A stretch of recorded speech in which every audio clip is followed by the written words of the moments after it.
When the earth roars, it reminds us of forces far greater than ourselves. Earthquakes strike without warning. They shatter cities, reshape landscapes, and test the resilience of societies. For centuries, people have lived with this sudden shaking of the ground, yet many still ask, what exactly is happening beneath our feet? And why does it matter today more than ever before? This is the story of earthquakes, nature's most unpredictable tremors. Earthquakes are the movement of the Earth's crust. The planet is not a solid, unmoving ball. It is made of layers. On top rests the crust, broken into massive sections called tectonic plates. These plates float slowly on the molten layer beneath. They grind, slide, and collide with each other over time. Most of the time, this movement is unnoticed, but pressure builds along fault lines, the cracks between plates. When the stress is too much, the rocks break suddenly. That release of energy sends shock waves through the earth. We feel it as an earthquake. Scientists measure earthquakes with a tool called a seismograph. They describe the size of the quake using the Richter scale or the more modern moment magnitude scale. A magnitude 5 quake can rattle a city. A magnitude 7 or 8 can destroy it. Earthquakes are not rare. The United States Geological Survey, or USGS, records millions of small quakes each year worldwide. Most are too weak to notice, but the few that are strong enough can change history. To understand the power of earthquakes, we look at some of the most significant in recent history. In 1906, San Francisco, California, was struck by a magnitude 7.9 earthquake. Fires broke out across the city. Over 3,000 lives were lost, and much of the city was reduced to rubble. That disaster shaped modern building codes in the United States. In 2004, the Indian Ocean earthquake, with a magnitude of 9.1, triggered one of the deadliest tsunamis ever recorded. Waves reached 30 meters in height. Over 230,000 people died across 14 countries. It was a global tragedy that exposed the lack of early warning systems in the region. In 2011, Japan experienced a magnitude 9.0 earthquake off its northeast coast. It generated a massive tsunami that killed nearly 20,000 people. The disaster also caused the Fukushima nuclear plant crisis, highlighting how earthquakes can create secondary dangers. More recently, in 2023, southern Turkey and northern Syria were shaken by a magnitude 7.8 earthquake.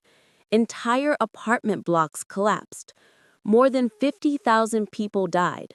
Millions were displaced. The event showed once again how vulnerable human settlements remain. Each of these quakes had its own story, different magnitudes, different locations, but the same outcome. Lives lost, economies shaken, landscapes forever changed. Why do earthquakes matter today? For one simple reason: people. More than half of the world's population now lives in urban areas. Many of the largest cities sit near active fault lines. Los Angeles, Tokyo, Mexico City, and Istanbul all are vulnerable. The economic cost is immense. According to the World Bank, earthquakes and related disasters cause billions of dollars in damage every year. Roads, hospitals, power grids, and homes can be destroyed in seconds. Recovery takes years. But the impact is not only physical. Communities face psychological trauma. Families are displaced. Generations carry the memory of loss. There is also the challenge of prediction. Unlike hurricanes or floods, earthquakes cannot yet be forecast with precision. Scientists can identify risk zones and probabilities, but the exact time and place remain uncertain. Still, progress is being made. Countries like Japan and Chile have developed advanced early warning systems. These systems send alerts to phones, radios, and public transport seconds before the shaking begins. That short time allows people to take cover, trains to stop, and emergency plans to activate.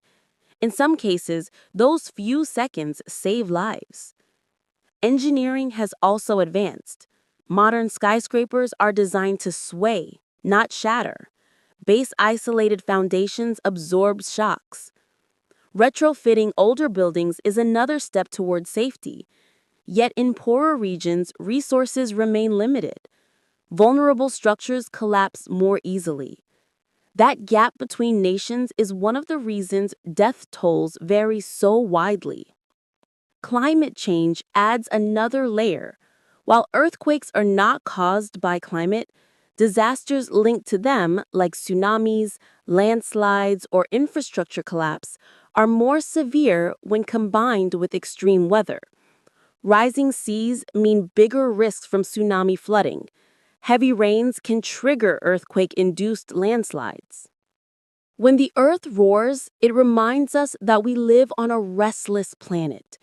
Beneath our feet, plates continue to move just as they have for millions of years.